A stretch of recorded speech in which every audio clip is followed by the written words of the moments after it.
The Chicago Cubs, over the last 30 days, you could call them the worst team in baseball. Factually, they are not. The Oakland A's, who we'll get to eventually, are by far the worst team in baseball. But Yes. I don't consider them a Major League Baseball team, considering they're choosing not to be competitive at a Major League level. So I'm going to call the Cubs the worst team in baseball over the last 30 days. After a 12-8 start to the season, very encouraging. Had many Cubs fans talking about playoffs and talking about Oh yeah. the rebuild is complete. That has come It off the barely started. rails. It is after last night's victory, which I'll get to in a little bit. They're still 9-18 since that 12-8 start, and there's lots of reasons for that. Really, a lot of it comes down to the bullpen is just failing in every high leverage situation they get into, and Jed Hoyer actually addressed that issue and said It's his fault. that's on me. It was his quote, which is admirable, and it's true too. The Theo and co, as I've called them over the previous decade, including Jed Hoyer, have been pretty damn good at assembling a competent bullpen uh, through myriad efforts, whether it's free agency or reclamation projects or through the farm system. They can usually put together a decent bullpen, and they thought they did that again by adding Brad Boxberger and Michael Fulmer, who I actually was fired up that they had signed, have just proven not to be reliable in those situations.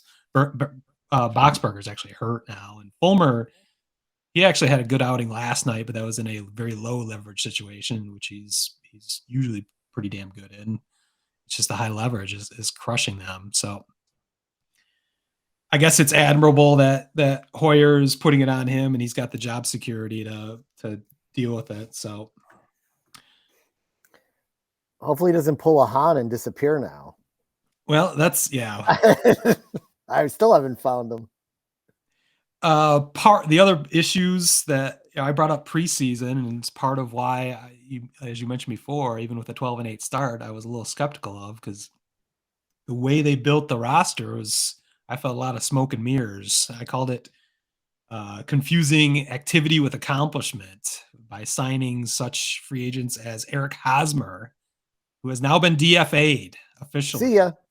That Bye-bye. was a fairly easy decision at this point, considering the next to no production he's given him, and he's only getting paid by the Cubs the league minimum because his salary is already being paid by the Padres. So they paid him to go away. I think that should have been a sign to Jed Hoyer that you probably shouldn't even waste your time with him. The confounding issue with that I brought up preseason was they signed Trey Mancini to play first base as well. So I didn't understand. Yeah.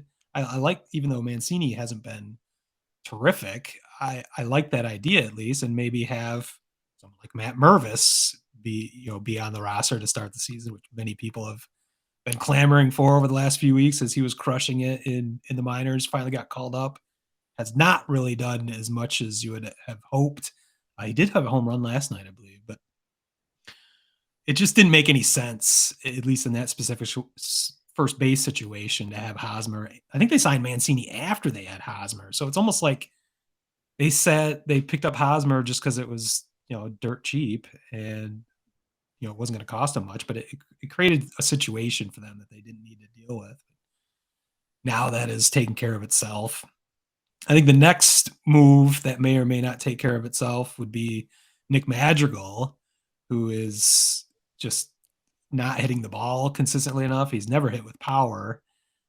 He is in for defense essentially, but he's taking away at bats from Patrick Wisdom at this point. So, and I'd much rather have Wisdom come up to the plate in key situations than Nick Madrigal. So this is all a situation that Jed Hoyer created, and he's taken the blame for it, but that's all well and good. But Cubs and Cubs fans are looking for wins and losses. They are looking for more wins than losses, and that is not what they have seen over the last month.